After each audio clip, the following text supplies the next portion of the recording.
unsurpassed, and it's very nice to ride that. And lastly, upon her death, many of you called, and it was very sweet to hear how many of you considered her your very close friend. And I think at the end of your life, if you can count up on one hand how many good friends you've had a good life. And it wasn't that for Mom, how many she could count, but how many of you counted her as her close friend, or as your close friend, excuse me. So it's honored to accept this award on Mom's behalf.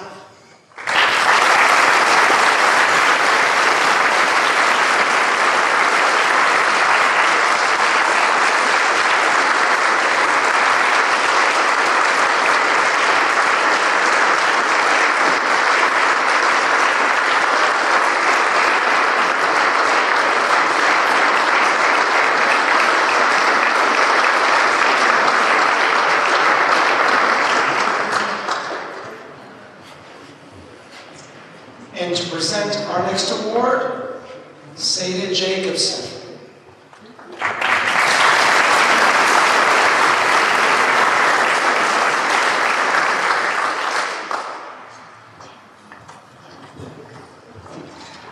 Good evening. Before I start, Steve, I just have to make one small correction to your speech. I actually have never been the captain of the Yale team, but I am applying for jobs in the next couple of weeks, so anything that I can add to my resume is greatly appreciated. I also am going to break the rules a little bit tonight.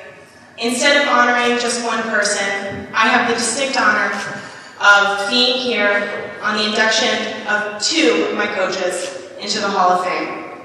Both of these men are known in the fencing community for the fencers they have produced, but the results that they have made, while they're impressive, aren't really what this evening's about. Tonight I intend to give you the real inside scoop about these guys. Brace yourselves. And in order to do so, I can only give the stories that I have of my experiences with them, but I'm sure that many of the people in this room can also recount some stories that they have, and I urge you to do so later on tonight. So let me start with Coach Hartunian, because he is actually my first true introduction to fencing. I was 13 years old, and this was just before the Atlanta Olympics, the Atlanta Olympics. And actually, Coach came to stay at our house because Peter Devine, one of his students, was competing in the Olympics. Coach actually gave me a badminton lesson before he ever gave me a fencing lesson. But the first fencing lesson was conducted in our living room with two pencils. Coach sat me down and showed me all of the parries, and little did I know, he was showing me foil parries. Eventually I ended up on the right path though, so it all worked out just fine. Soon after that, we actually ended up, our family went out of town for the '96 Olympics because we didn't want to get too caught up in the whole Olympic fever in Atlanta. Little did we know at that time. Coach and I never lost contact though, and soon enough I was at Yale. And Coach, you taught me there that everything in life should be done with passion, finesse, and precision. You're a true lover of the art of fencing. And you believe that it's not just important to win, but it's important to look good doing it. I'm not sure that I had the most graceful and delicate fencing style during my career, but let's put it this way. By the time you finished with me, people at the club had stopped calling me Bruiser, at least to my face. You also care deeply about your students as people. For example, you care about our health. I remember one time, I think this was my junior year in college, you had been reading about the health benefits of dark chocolate. You called me into your office shortly before practice, and you presented me with a bar of chocolate. I'm not kidding, it was this big. You also told me, please do not eat this in one sitting. And you also later in my college career, started taking me out to dinner about once a week to catch up and spend time together.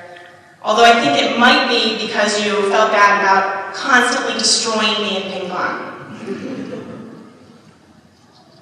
Although fortunately for me, I recently heard that you started fencing again, and I feel very lucky that I'm not subjected to that because I don't know, I just think that it would be too difficult to beat you. And you've always been interested in what was going on in our lives. One particular story that I remember was my freshman year of college when I was living on old campus, and you called me in my dorm room towards the end of my freshman year and told me that for some reason some package for me had ended up being sent to the athletic department instead of my post office box. And I said I would come pick it up, and you go, no, I'll drop it off for you. So I waited outside for a coach to come down College Street to drop off my package, and he rolls in on his motorcycle and hands me the package and stops the motorcycle in the middle of the street. I took the package and I said, thanks coach, see you later. And he goes, no wait, I will watch you open the package, I'm curious what's inside. Meanwhile, a semi had pulled up behind him and is honking its horn persistently, but coach was totally unflappable and waited while I quickly tore open the package to see what was in there. Now turning to Maestro, or Dan. Have fun. That's the piece of advice that you most frequently gave me on the strip whenever I was fencing. You too have passion, in case there was someone here who didn't notice.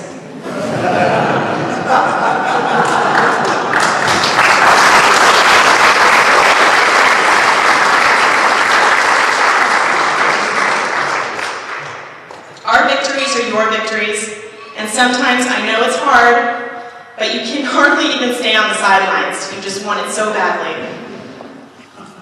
There was never a moment in my career that I wasn't completely convinced that you wanted me to win. A great example of this was the 2000 World Championships. I have to give you a little background. This might be a state secret, so I apologize for giving this away, but I have to explain a little bit of, can I do this? I have to explain a little bit of Nelia fencing terminology. A trap is a very specific action which involves pulling distance, parry or post. Nikita, you know. We were at Senior World Championships in 2000, and the United States was a complete non-entity at that time. I was 17, Marielle was the ripe old age of 15, and I think Nicole Musili was 21 or 22. No. Rebecca was a little bit older. None of us had done well in the individual. I think one of us made it to top 32, but that was it. We were very young, very inexperienced. We had no results. And we went into the team event, and the whole day, both Maestro and Ed Corfanti told us, go, have fun, have fun. And I think everybody knew that we were just kind of in it for the experience and to see what was going to happen. Well, we beat the German team, and then we beat the French team, and all of a sudden, we were in the final with the Italians.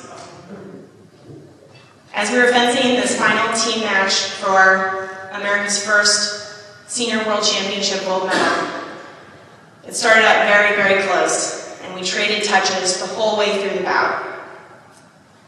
And it got to the final bout, and I was fencing, and the score was USA 44, Italy 43. And I turn around and I hear from the sidelines, have fun, do what you want, trap!